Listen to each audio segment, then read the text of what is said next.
Always scoring a perfect 20. It's the Extended Play Podcast with Ian Tank.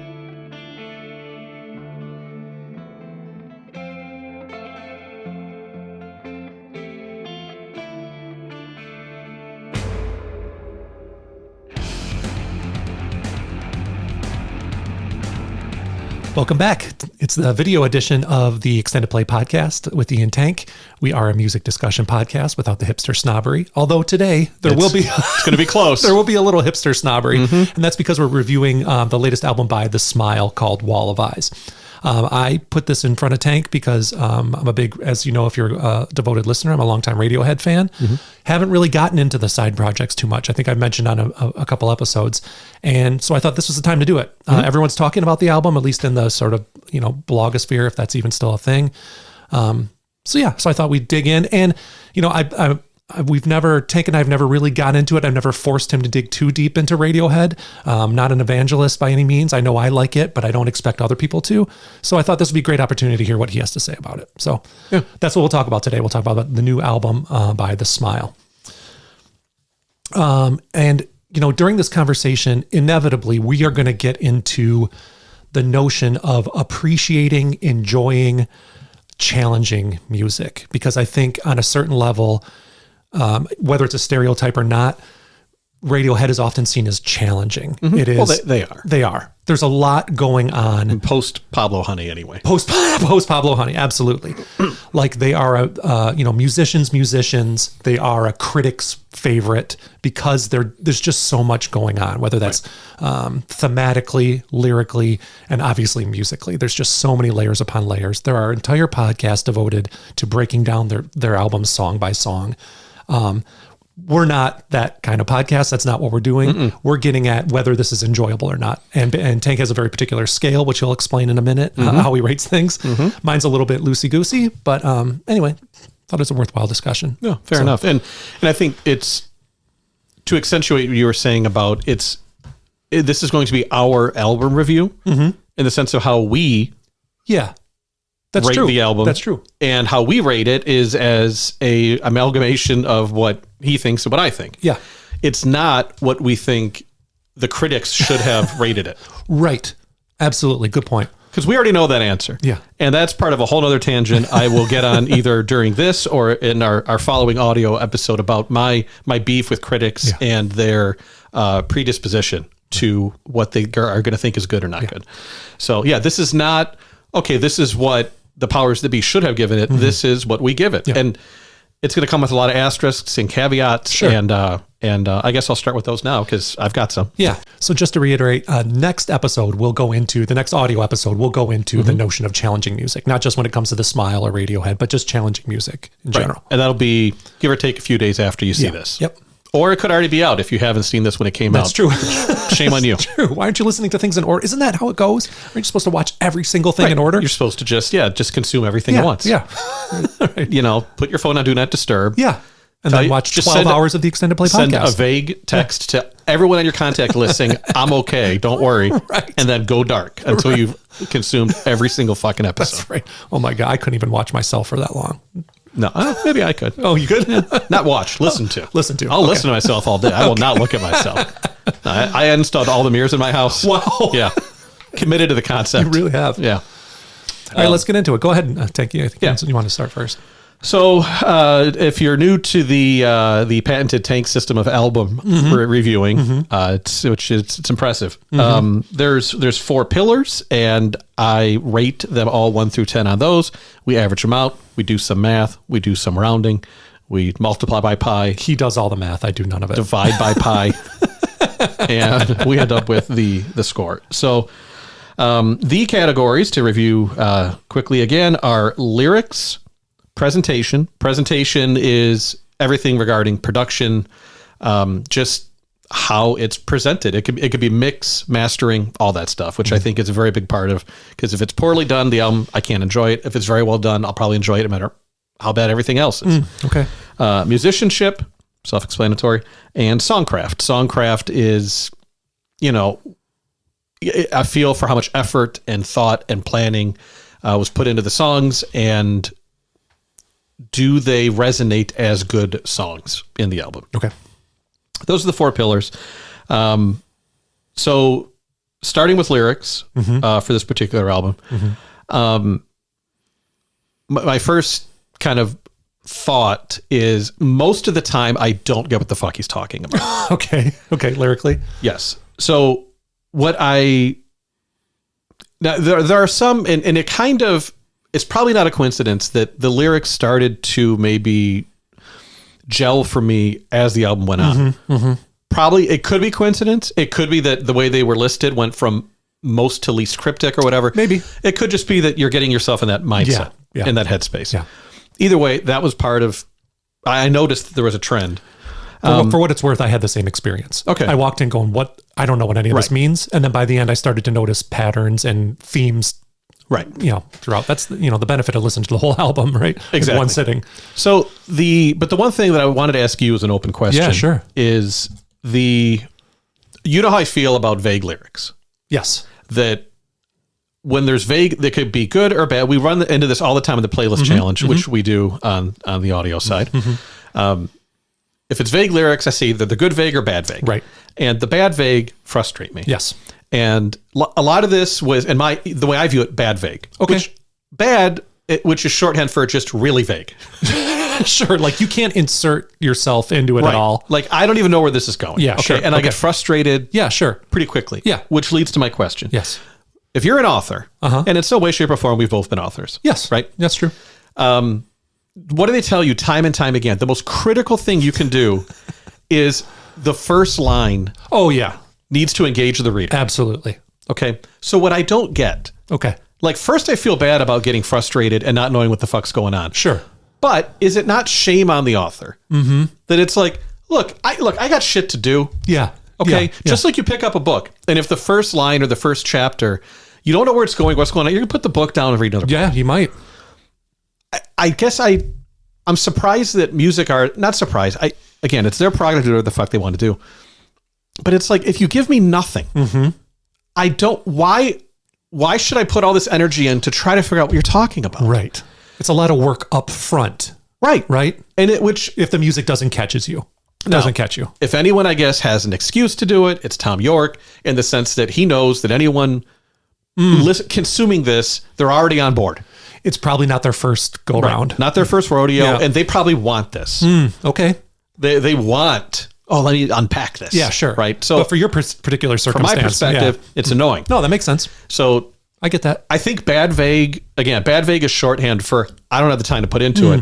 But if you're someone who's way into a band and is already familiar with the whole canon, it might be really good and rich and deep. Yeah, sure. But for someone coming in, it's like, dude, I don't know. It's like walking into a party where you don't know anyone. Okay.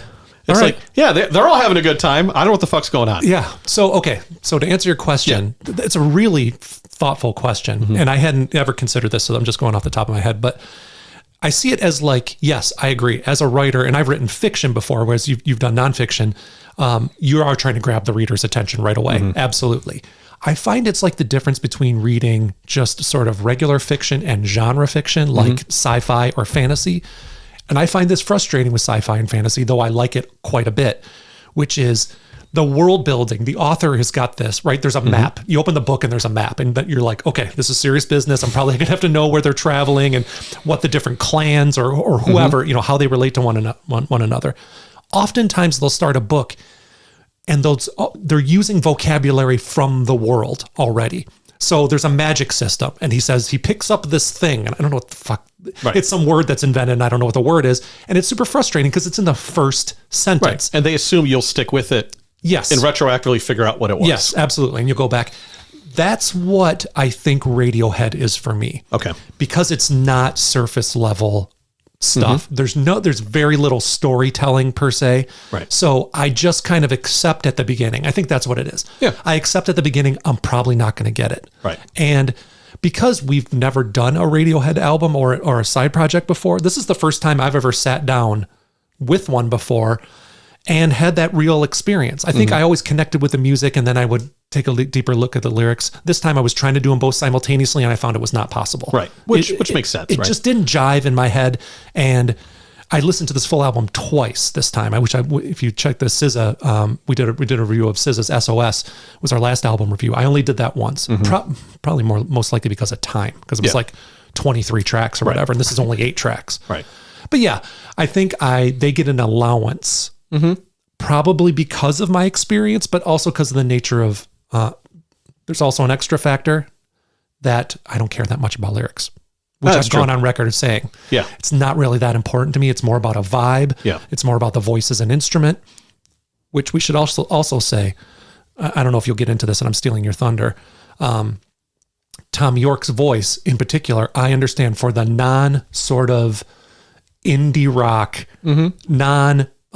sort of adventurous listener can be a deal breaker. Yeah. For some people. For me, it's neutral. I think I've been exposed enough to Radiohead to where it's not off-putting. Yeah. And I'm obviously I feel the same way being a fan, but I just, the other day, one of our loyal listeners, who's also a good friend of ours, said that he's like, you know what? I have a long drive coming up. We're going back into the office. I'm going to listen to all of, you love Radiohead. You guys talked about it before. I'm going to listen to an entire Radiohead album on the way to work. Yeah. Because I have about 45 minutes or so, and that should do it. And he listened to all of OK Computer. He's like, was that the right place to start? I'm like, yep, absolutely. It was a good place to go. Universally acclaimed, right? Everybody loves it, even if you don't really like Radiohead. And he's like, I couldn't get past the voice. Yeah. So, and I'm like, absolutely. Yeah. But yeah. So anyway, it's hard to take yourself out of take all your past experience with a band out when you go into something like this. Right. So I'm going to be biased. And this review could very well be also a case study of familiar with an artist versus not familiar, right? As to how it's perceived. Absolutely. So we should try that when the next Metallica might be a while, but another band that you're really into, right? If we're still doing podcasts when the next one comes out, then we're doing something right. Right. Yeah. No, there'll be something coming out. Yeah. So yeah, that is the one hurdle I ran into with that. By Under Our Pillows, which I think is maybe track 3 or 4. I started to at least get a feel for it a bit, and where it really did finally hit for me was on Bending Hectic. Okay.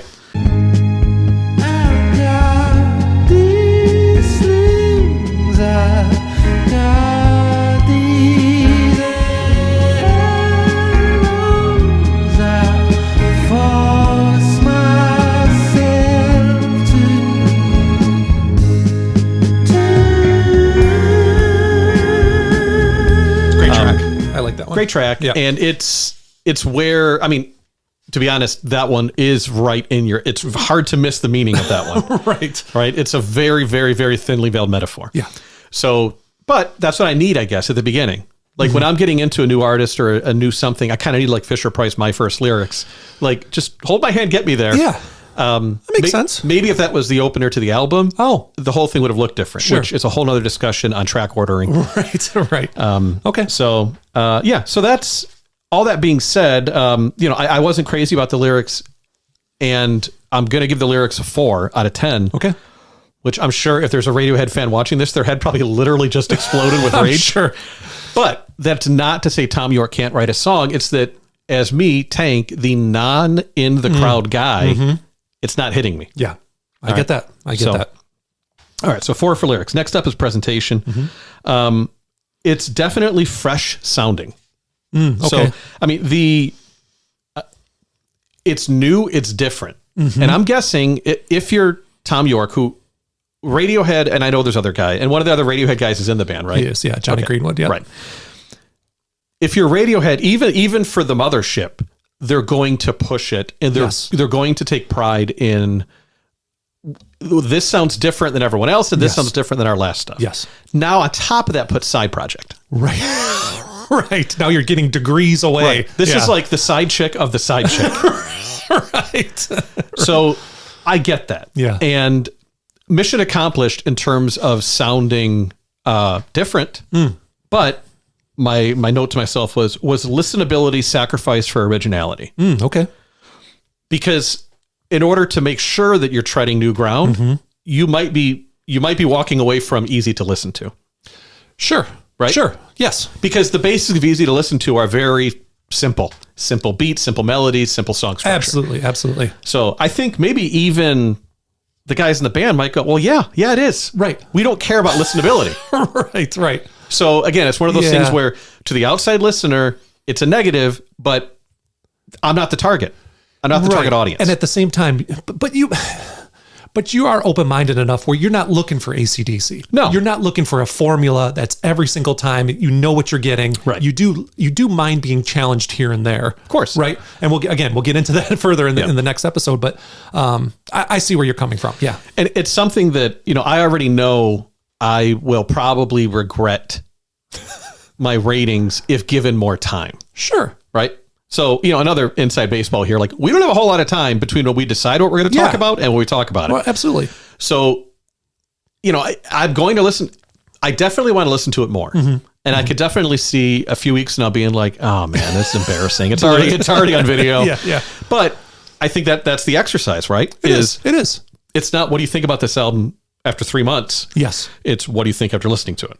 That's true. Maybe we should come back. Maybe that's what we should do at the end. Well, I got some ideas. Okay. We can talk about that. Okay, we'll talk about it off camera. Yes. But I do think that's a huge, and I know Pitchfork started to address which I really like. It's a huge hole in the concept of reviewing albums, which is your opinion of it is not static. No. And, there's so many artists like Lou Reed and maybe Bowie. It's like, yeah, sure. There's so many things that how they were perceived years later have nothing to do with how they were perceived at the time. Right. Even the Beatles to some extent. Absolutely. So anyway, that's a whole nother fucking discussion. But no, they definitely have an elaborate and wide canvas that they paint on. There's no doubt to that. And that in and of itself, I find enjoyable. Awesome. It was not hard to appreciate the fact that this is different and I like different. It's just sometimes imagine if you sat down for a meal and it was some foofy shit. It's like, all right, whatever. Okay. And you have that for lunch and you come up for dinner. You're like, God, I could go for some fucking, like a mac and cheese or something. Exactly. Yeah, right. And it's another one. Right. You're like, can I just have some fucking bread, please? Right. That's kind of, yeah, I got you. You know what I mean? Yeah, absolutely. I'm not crazy about the mixing and mastering. Okay. I feel like the whole thing had a veneer of muffle on top of it. Yeah, I'll talk about that the name a little of bit. My first EP, actually, Veneer of Muffle. Excellent. I love it. It just felt cloudy. I feel like the drums definitely sounded muffled, and I didn't mind it, but yes, I can see that. Yep. All that being said, I still give it a 7 for presentation. Okay. Because it means something in this septic field of music that is currently out there. Good point. The fact that it gives you something different. I like that. It's really hard to do. I really like that because too often we think of these bands and these groups in their little world of music nerds, but that's not how you and I listen to music. We listen to all of it, and in the grand scheme of things, it is refreshing. Right. To give me something different deserves merit, regardless of how much I'll listen to it again. Sure. It's part of the reason why I'm such a big, Faith No More, Mike Patton projects. Yeah. Like, a lot of them don't resonate. Okay. But I'm always going to appreciate it's like, I hadn't heard that before. I don't know, I need to hear it again. Right. But every once in a while, it's a home run that you would never get otherwise. Absolutely. And I think that's a lot of what he's doing here. Yeah, that makes sense. He and they. So, presentations to 7. Musicianship, I got to find an easier to say word for one of my... it's like I have a mini stroke. Could be the remnants of the root canal too, which we'll get into later. Right. Yeah. It's a 6 for me. And wow. Here's the thing. It's not that I doubt the ability of the musicians. Okay. It's that in these songs, I didn't get much to see. Nothing in terms of the playing jumped out at me as like, this is really good. It's not that I think they're not capable of it. And it was also, and this is the same problem we had with some other ones we've talked about. It's layered. It's complicated. Yeah. It's hard for me to even pick out what the fuck is going on. Sure. Much less, okay, was that analog?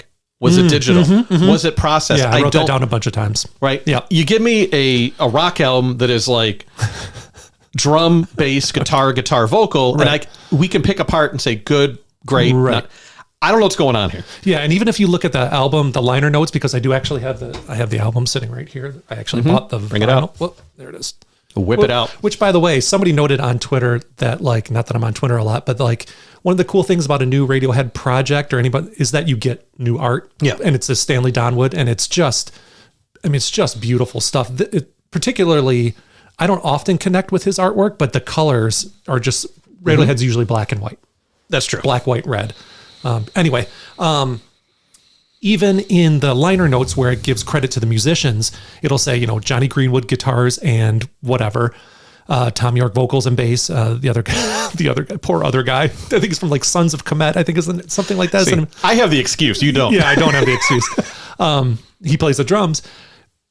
There's many other instruments being played, but they don't mention them, so we don't even know what they are. So you are left to guess, like, is this analog? Is this digital? Right. So I it's funny because we were cruising towards yet another album review where one of the four had to be not applicable, right? Oh, sure. Because we keep running into that. I have these four pillars, so we do fucking Andre 3000. Like, well, there goes lyrics. There goes lyrics, right. So, but my example, because I always have examples, would be like Jimi Hendrix could drop a jar of change on a guitar and record it. Okay, that's a 1 out of 10. Yeah. But Jimi Hendrix can play the fucking guitar, Sure right? he can. So it's not saying these guys... I see what you're saying. I'm not saying they're not skilled. I'm just saying what you gave me was mid. Okay. In terms of musicianship. Okay. Not the whole thing. That they got the 7 for presentation. Sure. Right? But in terms of, to me, that's a huge part of it. Okay. I know we're different in that sense. We are. I know you don't put a lot of value on that. Not necessarily. It depends. I'll talk about it. But I think it comes too from genres that we like. I like metal, and there's guitar solos and virtuosity, and there's a whole lot behind that. But I didn't get, the drums didn't stick out in a good way. The guitars didn't stick out in a good way. Now, how they all piece together, that's different. That's songcraft and presentation. Got it. But individually, meh. Okay. All right. So, which brings us to songcraft. I struggled with it, which I struggle with a lot here, right? But it was early on, especially early on in the album when I was, started taking notes. I'm like, this feels less like songs than 4 to 6 minute experiments. Okay. And again, that can be good or bad, depending on even your own mood. Well, that's true. Right? That's true. You could be like, I'm having a good day and I'm going to put this album on and just enjoy it. And you'd be like, oh, this is nice. Whereas if you had a long fucking day, it's like, just fucking, would you do want some AC/DC? Right. And like, I don't want to think. Can someone just like, it's like, God damn it. Can someone please get to a chorus? Right. Yeah, no, true. So again, going through the album sequentially, by the time we get to I Quit, the experiment pays off musically, finally. Okay. Right? Where it's like, all right, now it landed.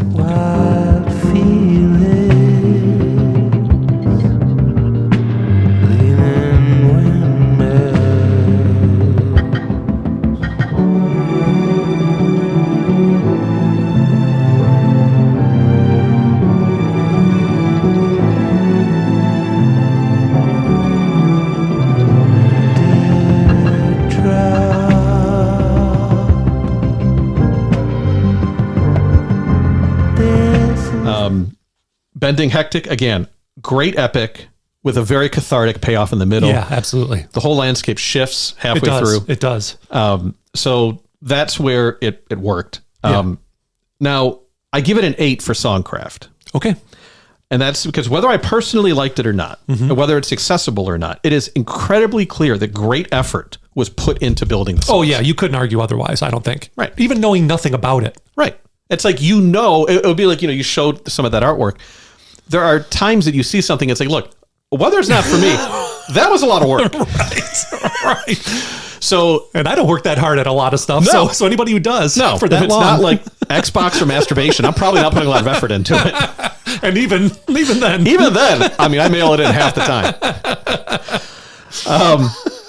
So it's again, it's out of respect. Right. There are some things that I may not like it, but I have to respect what I know must have gone into it. I mean, that's great. So if you add all that up, it's the 4 up, it's 25 divided by 4. I end up at a 6. Okay.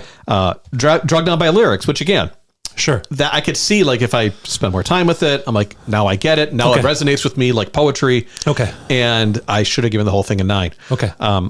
So maybe to put the asterisk on all these reviews for me, this is my review upon 1 listen. Okay. Or 2 listens, right? Sure. It's not, again, that's why reviews are such a tricky thing. It's like you put it in writing and there it is for eternity. Yeah. But it's going to change. One of the things I think, though, I totally agree. One benefit that we have, not being professional music critics and not being beholden to the album release cycle, and like there's always another album that we have to review, is that we're only doing these every so often. We can come back to these. Yeah. Which I think would be really, again, we will talk about it off camera, but I agree. I think it's unfair to the music Right. to just pass judgment right away and not go back. You may like it less. And that's the thing when Tank was mentioning that Pitchfork is doing this. Pitchfork is going back to 5, 10, 15 years ago now, I think, reviews, and sometimes saying, we thought it was really great and it's not really great. Right. We were way off. And we may do that too. Right. And even the inequity in how it's made versus how it's consumed. It's made depending on the artist, but more often than not, after weeks or months of painstaking detail. Yeah. And then you give it 45 minutes. It's like, yeah, all right, it's all right. Right. So, so yes, all in all, it's a 6 from me. And as always, as of like last time, I give you a go find song and a skip song. Oh, so the go find, which is actually a tie, it's between Bending Hectic and Read the Room, which I really enjoyed. Yeah. And skip, Friend of a Friend. Okay. Tried it 2 or 3 times. That's funny. That's a single. Well, Isn't that crazy? I guess it means something. It means something. I don't know what it means. Good or bad. It means something. It does. But yeah, Friend of a Friend did not like. Okay. So Cool. All right. So less scientific. I'm going to go mostly on vibe. Sure. Because that's what I'm all about, right? So this album scratched a really particular itch for me, not just in that I'm like waiting for the next Radiohead, because we should maybe provide some context here. The last Radiohead proper album was 2016. Wow. So it's been a while. And you figure they're going to tour on this. So you're not getting another Radiohead album in 2024. Fun test. Yeah. Let me try to guess which one that was. Oh, sure. King of Limbs? No. I bet you won't. You might not know the name of it. I might not. Was King of Limbs before that? Mm-hmm. All right. Is it a log name? It's 4 words. Yeah. Yeah, I give up. It's a moon-shaped pool was the last one. Yes. Okay. Yeah. All right. Okay, so that's 2016. And since then, there have been Thom Yorke solo album. He's scored a movie. Jonny Greenwood has scored a bunch of movies. He's like full-time, I think, essentially scoring big motion pictures. I think There Will Be Blood was his first one that he did the score for. So all the strings and stuff you're hearing on the album, that's mostly Jonny Greenwood, as I understand it. Anyway, I was saying, it wasn't that I was waiting for the next Radiohead thing. It scratches an itch because it is the sort of avant-garde-ness of a Radiohead side project. Avant-garde musicianship that is different, not avant-garde, but is different than Radiohead. To me, this doesn't sound, apart from the vocals, it doesn't sound, this wouldn't be a Radiohead album. And there is a jazz undertone to me on this album that really hit me where for whatever reason, I needed it right then. I listened to a ton of jazz, and there are a lot of times where I'm just listening to it and I'm not connecting with it necessarily. To your point, I don't know what I'm supposed to be listening for. Is it okay that it kind of devolves into sort of chaos, and you've got everyone playing totally different parts, and then they all come back together? I don't know. I don't always know who's playing what. I didn't care. Right. I found myself, so it was jazzy in this way. In the drums, I felt were just jazzy. There were a muted quality to them. It was a lot of very subtle drum fills, which I really enjoyed. I made note of it on a number of songs. But I found myself swinging like you would swing to, like, just found myself kind of, I mean, honestly, like I found my body moving in a very steady rhythm, which was weird. Were you masturbating? I was not. I didn't like it that much. Oh, okay. I'm just gonna... Yeah, I found myself sort of like almost meditatively. Okay. In a way, it was affecting me that way. And despite there being a lot of time signature changes and a lot of, the rhythm would change and it would go from like whatever, like 3/3 time to 4/3 time in the course of one song. I still found myself being able to, and that might be, I was doing it as a way to ground myself in the music. Like maybe I was bringing that to the music. Okay. So I could, like, you were the metronome. Yeah. So I could understand it better. So that might've been what was going on, but that would have been a good name for a podcast, by the way. The metronome. The metronome. The metronome. I like that. We'll have to keep that there. So that itch, that jazz, and lyrically, like, again, I didn't connect necessarily lyrically with it, but it had that sort of intangible Radiohead quality that I really like. So, by the way, I didn't want to interrupt you, but jazz itch sounds like a euphemism for some kind of STD. It really. I think actually people thought that jazz, like the word jazz, might come from the nickname from an STD. It could be. It's like, oh man, like, you know, I went out, I got drunk, now I got jazz itch. Right. Sorry. Yeah, no, it's all right. Yeah. So, just a few other notes is that I really do like it's piano. I felt that this album was very piano heavy, and I really like that. I feel like that comes in Radiohead stuff here and there. There'll be songs that are very piano heavy. This whole thing felt very piano heavy to me, and it was just, I don't know. I keep coming back to words like groovy or swing. I felt like I was always in the groove when I was listening to this. Yeah, not much to add other than because I was kind of just reaffirming some of the stuff that you said. It's I found myself when I wasn't listening to it wanting to listen to it again, and I do want to go back and listen to it. Again, time constraints being what they are, I'm like, I wish I had a few more listens, but it also is its own exercise. Absolutely. After one listen. Yeah, absolutely. No, I just found myself, I'm like, I don't remember, like I'm kind of vaguely remember song bits. I want to hear it again because I want to get it more in my head and sort of feel it again. Yeah. And it is not often that I hear a full new album and I want to go back to it. I am so quick, and we've talked about this in the podcast before. I am so quick to go, all right, what's next? I did that. It's scratch an itch. I'm moving on to the next thing. Or I want to find something that's kind of like it.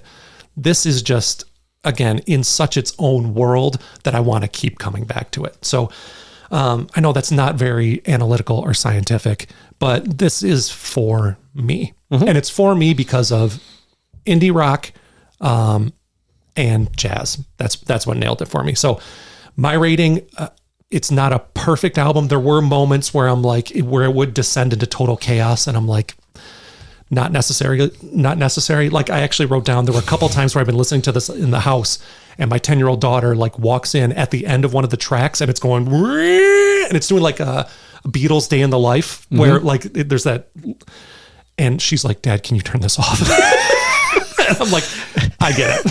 Hey, Dad, I'm not going to lie to you. You got to turn the shit off. Right.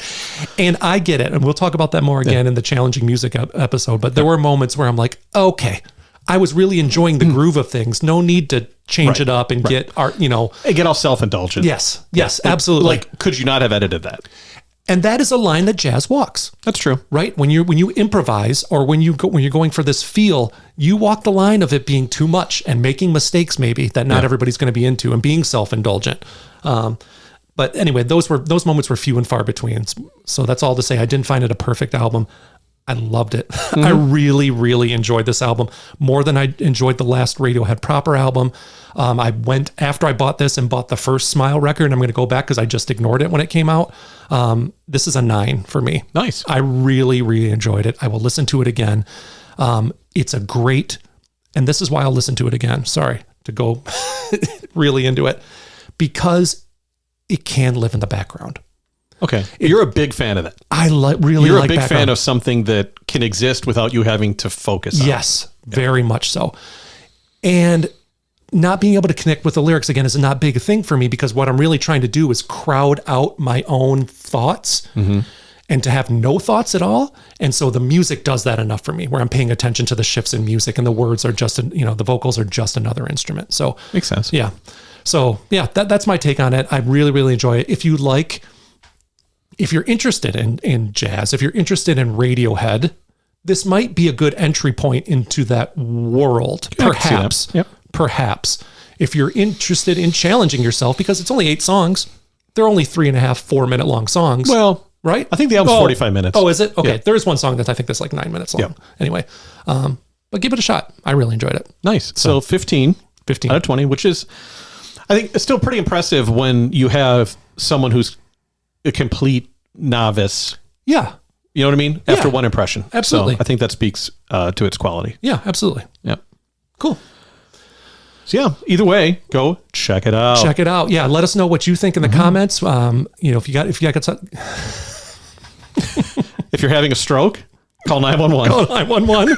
I can relate. I have them frequently, apparently. Right. No, see, normally we edit them out, but you're going to see all the mini You're strokes. getting it raw. I'm literally like, you can zoom in on my sweat. In fact, I think I'll do that. Another good name for a podcast, Getting It Raw.